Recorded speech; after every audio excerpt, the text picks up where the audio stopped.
안녕하세요. 오마이뉴스 이한기 기자입니다. 과학인 이정모 지난 두 차례 방송 잘 보셨나요? 한 주는 녹화 방송이기 때문에 저는 이정모 관장님을 2주일 만에 만났습니다. 관장님 잘 지내셨죠? 네, 바쁘게 지냈습니다. 다들 오마이뉴스 봤다고 예. 말씀 많이 하시더라고요. 근데 왜 이렇게 서둘러 좀 차분히 하지? 이런 얘기를 많이 해주셔서 차분히 하려고 합니다. 4월 초 첫 방송에 나가고 난 뒤 여러분이 그 댓글로 시청 소감을 많이 남겨주셨습니다. 그 가운데 몇 가지 소개를 좀 해드릴게요. 이정모 관장님을 여기서 뵙다니 아주 좋은 컨텐츠입니다. 이거 제가 사람 풀어서 쓴 거 아닙니다. 반가운 코너가 생겼네요. 앞으로 꾸준히 챙겨보겠습니다. 시간 순삭의 명인 이정모 관장님, 기분 좋게 과학을 공부하게 되었습니다. 놀이 같다는 과학, 그런 기분이었습니다. 헐, 털보 정모 형님이다. 오마이에서 볼 줄이야. 김상옥 교수님이랑 이정모 관장님, 이명현 교수님, 이광한 교수님 다 좋아요. 시청해 주시고 댓글까지 남겨주셔서 고맙습니다. 관장님, 여기 마지막 댓글에 등장하는 이명현 교수님은 그 지금 같은 환갑 예. 투어하시는 분이시죠? 환갑도 같이 하고 있고요. 천문학자십니다. 예, 이광한 교수님이랑 김상욱 교수님 또 김상욱 교수님이나 아시죠? 이광환 박사님하고도 친하죠. 그렇죠. 예. 딱 꿰고 댓글을 남겨주셨네요. 이분은 관장님이랑 친한 분들은 딱 팬인 모양이에요. 이 과학 커뮤니케이션계가 좀 넓지 않아서 예, 맨날 같이 많이 다녀요. 예. 많이 다니니까 뭐 같이 많이 보셨겠죠. 이분들한테 꼭 이 댓글 좀 전해주십시오. 예. 이거 보면 되게 부담 많이 느끼겠죠. 하지만 양심이 있다면 뭐 나중에 뭐 2%에 나올 수 있을 겁니다. 예, 기회가 되면 이 교수님들도 스튜디오에 모시고 과학 얘기 같이 나누는 시간 가졌으면 좋겠습니다. 그럼 오늘도 과학인 이정모 좋은 에너지 충전하고 출발하겠습니다. 첫 번째 과학 뉴스 시간입니다. 첫 번째로 선택한 뉴스는 기사 제목이 중국 인공태양 세계 최장 403초 운행, 꿈의 에너지 핵 융합, 기후위기 영웅되나, 이런 주제의 뉴스들입니다. 중국 과학원사나 허페이 물질과학연구원은 핵 융합 실험로 이스트가 지난 4월 10일 수행한 12만 2254번째 실험에서 1억 도씨 이상의 온도를 403초 동안 유지하는 데 성공했다고 발표했습니다. 이걸 계산을 제가 따로 해봤더니 하루에 10번씩 실험을 했다고 가정하면 33년 5개월, 그리고 유지 시간은 403초는 6.7분 정도 됩니다. 관장님, 그럼 핵 융합 에너지 이게 뭔가요? 핵융합 에너지는 가벼운 원소의 원자핵들이 예. 예를 들면 수소나 헬륨 같은 거죠. 예. 가장 가벼운 원소가 수소랑 헬륨이잖아요. 이런 원자핵들이 원자핵은 뭐예요? 그러니까 원자에 있는데 전자가 떨어져 나간 예. 알맹이만 예. 초고온 플라즈마 상태에서 예. 서로 결합해서 무거운 원자핵이 되는 반응에서 발생하는 예. 막대한 에너지를 핵융합 에너지라고 합니다. 이쯤 했더니 또 그러실 거 아니에요. 도대체 플라즈마는 또 뭔데? 막 이런 거잖아요. 그렇죠. 플라즈마는 뭔가요? 그러니까 물질에는 네 가지 상태가 있습니다. 예. 고체, 액체, 기체. 예. 우리 초등학교 1학년 때부터 알고 있는 거죠. 그렇죠. 근데 여기에 한 가지 상태가 더 있어요. 그것이 바로 네 번째 상태가 플라즈마 상태입니다. 초등학교 때는 안 가르쳐 주는 것 같아요. 대학 졸업할 때까지 대부분 안 배웁니다. 근데 이제 많이 알고 계시는 해요. 옛날 형광등 있었잖아요. 예, 그 예. 안이 사실 플라즈마 상태거든요. 아. 그 주변에 가까이 있긴 했습니다. 요즘 형광등 잘 안 써서 예. 더 좀 멀어지긴 했습니다. 그러니까 기체에 열을 가하면 예. 원자 속에 있던 전자가 핵에서 핵에 속박돼 있잖아요. 예. 먼저 핵 주변에 돌고 있는데 이게 튀어나가 버려요. 예. 자유롭게 막 돌아다닙니다. 예. 그러면 어떻게 해야 되냐? 여기에 전자를 잃어버린 핵이 있잖아요. 예. 보통 우리는 이온이라고 그럽니다. 예. 그러니까 이온과 전자, 그 다음에 이제 정상적인 일반적인 원자들이 막 섞여 있는 상태가 플라즈마 상태예요. 예. 정기적으로 보면 중성이죠. 왜냐면 원래 중성인 원자도 있고 이온도 있지만 전자도 어쨌든 그 안에 있으니까 음. 전기적으로 중성이지만 부분에서는 극성을 띠고 있죠. 핵융합은 화석 연료 발전소처럼 이산화탄소를 발생시키지 않아요. 예. 예. 또 핵 발전소처럼 방사성 폐기물도 나오지 않습니다. 그러면 요즘 기후 위기나 이제 뭐 그런 데 관심이 많잖아요. 예. 이 핵융합 에너지라는 게 나중에 좀 더 살펴보겠지만 상당히 미래 친환경 대안으로 또 떠오를 수 있는 거겠네요. 그렇죠. 그러니까 지금의 이 핵융합 에너지를 처음 시작하게 된 이유가 뭐냐면 석탄과 석유가 영원하지 않겠구나. 예.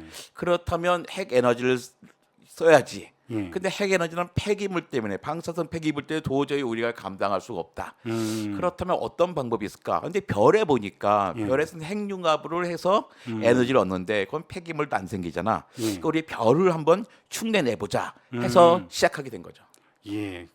조금 후에 다시 한번 꿈의 에너지 질문하면서 좀 말씀을 더 듣겠습니다. 앞서 얘기했던 중국의 이스트는 2021년 6월에 1억 도씨 이상의 온도, 1억 도씨면 그 전혀 이제 체감이 안 되는 온도인데요.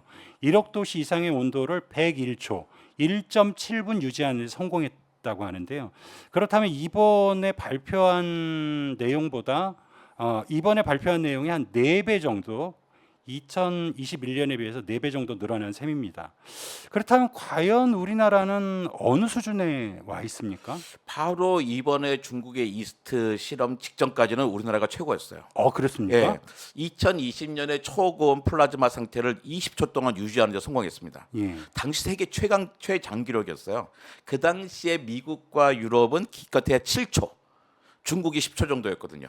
근데 예. 우리가 20초를 했으니까 제일 앞섰던 거죠. 이번 발표 전까지는 챔피언이었던 거예요. 그렇죠. 21년에도 30초까지 했었고 음, 그러면서 이제 우리가 어떤 계획을 발표했었냐면 2023년까지는 100초, 예. 2026년에는 30초, 2025년은 5분까지 늘리는 게 목표였습니다.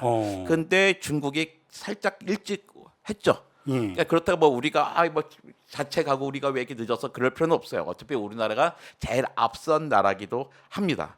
근데 모든 나라의 꿈은 마지막 꿈은 5분이에요. 그러니까 5분을 달성하게 되면 5분이라는데 특별한 이유가 있나요? 그러니까 지금 플라즈마 상태가 막 온도를 주고서 플라즈마 상태를 만들어 놨는데 예. 이 플라즈마 상태가 되게 불안해서 다시 꺼져 버려요. 예. 근데 5분이 딱 되는 순간 이 상태가 안정화되면서 한번 그된 이루어진 플라즈마 상태가 계속 진행이 되는 거죠. 그러니까 5분이 된다면 예. 그 거의 핵융합 발전이 성공했다고 볼 수 있는 겁니다.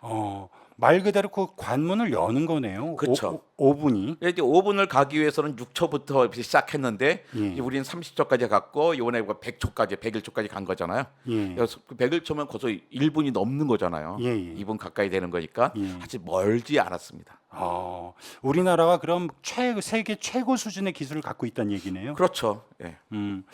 그리고 이거를 또 그 기사 제목에도 나오는데 인공태양이라고도 부르기를 또 하는데 인공태양이라고 부르는 이유가 있나요? 그러니까 에너지를 내는 방식이 태양과 똑같기 때문입니다. 그래서 인공태양이라고 하는 거예요. 그러니까 핵융합 장치는 태양이 빛을 내는 원리인 핵융합 반응을 딱 이 지구에서 예. 인공적으로 일으키는 거거든요. 예. 그래서 핵융합 에너지를 얻는 거예요. 그러니까 핵융합 에너지는 수소 핵 원자핵 2개가 합쳐져서 헬륨 원자핵 1개가 되는 겁니다. 그러니까 수소는 원소 번호가 1이잖아요. 핵은 2예요. 그러니까 1과 1이 합쳐서 2가 되는 거죠. 근데 이때 1과 1 두 개를 합쳤는데 질량이 2가 아닌 거예요. 그 약간 차이가 생겨요. 이 차이가 생긴 에너지가 그 질량이 에너지로 변하는 거죠. 우리 고등학교 때 중고등학교 배웠잖아요. E는 MC 제곱 이런 거 배웠잖아요. 근데 M이 사실은 질량의 차이거든요. 그러니까 두 개가 생길 때 반응 전과 반응 후에 질량 차이가 생겼는데 이 반응 차이는 질량 차이는 작죠. 하지만 거기에다가 빛의 속도의 제곱을 곱하거든요. 빛의 속도는 어마어마하게 크잖아요. 그러니까 발생하는 에너지는 말도 못하게 크는 거죠. 그렇다면 왜 1억 도라는 온도가 필요할까? 같은 극의 자석들이 서로 밀어내잖아요. 근데 이온은 같은 플러스 입자란 말이에요. 그러니까 이것들이 수소 원자핵이 서로 밀어낼 거 아니에요. 반발력 때문에. 잘 붙질 못해. 붙여야 되는데. 그랬을 때 온도가 워낙 높으면 이게 활발해지면 이게 딱 플라즈마 상태가 오래 유지될 수가 있습니다. 그런데 1억도의 플라즈마 상태는 아주 불안정해서 쉽게 붕괴되는 거예요. 그래서 1억도를 갖다가 몇 초를 유지했냐가 중요하게 되는 거죠. 그래서 1억도의 플라즈마 상태를 오랜 시간을 유지할 수 있는 자가 핵융합 발전의 기술력을 결정하게 되는 겁니다. 그렇군요. 그리고 짧게 하나 더 덧붙이자면 지난해 12월 뉴스를 보니까 또 지난해 12월에는 미국이 세계 최초로 핵 융합 발전을 통해 에너지 생산에 성공했다. 예. 이 에너지 생산에 성공했다는 거는 어쨌든 아까 관장님이 설명했던 남는 질량에 남는 것들을 모은 거, 그러니까 그 투여한 거보다 예. 생긴 에너지가 더 투여한 에너지보다 생긴 에너지가 더 많았다는 얘기 아닌가요? 맞습니다. 이걸 핵융합 점화라고 해요. 예. 점화했다 그 얘기입니다. 예. 투입한 에너지보다 더 많은 에너지가 생성된다면 예. 이 새로운 에너지가 그 안에 새로운 에너지를 투여하지 않고도 발생하는 에너지로 계속 핵융합 반응을 지속하게 할 수가 있잖아요. 그렇죠. 그 연쇄적으로 핵융합 반응이 일어나기 때문에 결국 핵융합 연구가 이제 성공할 수 있는 거거든요. 그렇죠. 그래서 아주 작고 짧은 시간이긴 했지만 핵융합이 어떤 투여하는 것보다 더 많은 에너지가 생겼다. 그래서 핵융합의 점화에 성공했어 하고 자랑스럽게 발표를 한 거죠. 핵융합 에너지가 정말 꿈의 에너지가 될 수 있을까요? 그러니까 아직까지는 그야말로 꿈입니다. 예. 그러니까 아직까지도 그 과학자 중에도 반대하는 사람들이 있어요. 왜 그런데 쓸데없이 돈을 쓰냐라는 분들도 있습니다. 특히 환경 운동하시는 분들 많이 계시고요. 또 환경 운동하시는 분들은 약간 오해가 좀 있으신 것 같기도 해요. 그러니까 핵 에너지니까 혹시 이게 또 핵 폐기물 나오고 이런 거라고 생각하시는 원자력이라는 원자력에 또 대한 트라우마가 있죠. 트라우마가 있는 거죠. 예. 근데 그 꿈의 에너지인데요. 물론 극복해야 될 과제가 많습니다. 미국의 핵융합을 일으킨 데 사용하는 레이저 장비는 레이저를 만드는 데 사용하는 에너지의 크게 일부분만 실제 레이저로 전환했어요. 그러니까 상업용 발전소로 이용하기에는 너무 크고 비싸고 비효율적입니다. 또 핵융합 발전을 하려면 처음에 에너지를 공급한 뒤로는 자체적으로 핵융합 반응이 연쇄적으로 일어나야 되는데 현재 이제 미국의 그 발전 시설은 한 번에 한 건의 핵융합 반응을 일으키는 것만 가능해요. 그러니까 상업적인 핵융합 발전을 위해서는 기술적으로 넘어야 될 장애물들이 엄청나게 많이 있습니다. 그러니까 낙관적으로 보시는 분들도 아직도 수십 년은 걸릴 거다라고 이야기하고 있죠. 그래 그만큼 또 예산 투자도 많이 돼야 되죠. 그러니까 예산 투자를 못한 나라들이 되게 많아요. 네, 근데 우리나라는 근데 꾸준히 이 핵융합 부분에 투자하고 있습니다. 예, 잘 들었습니다.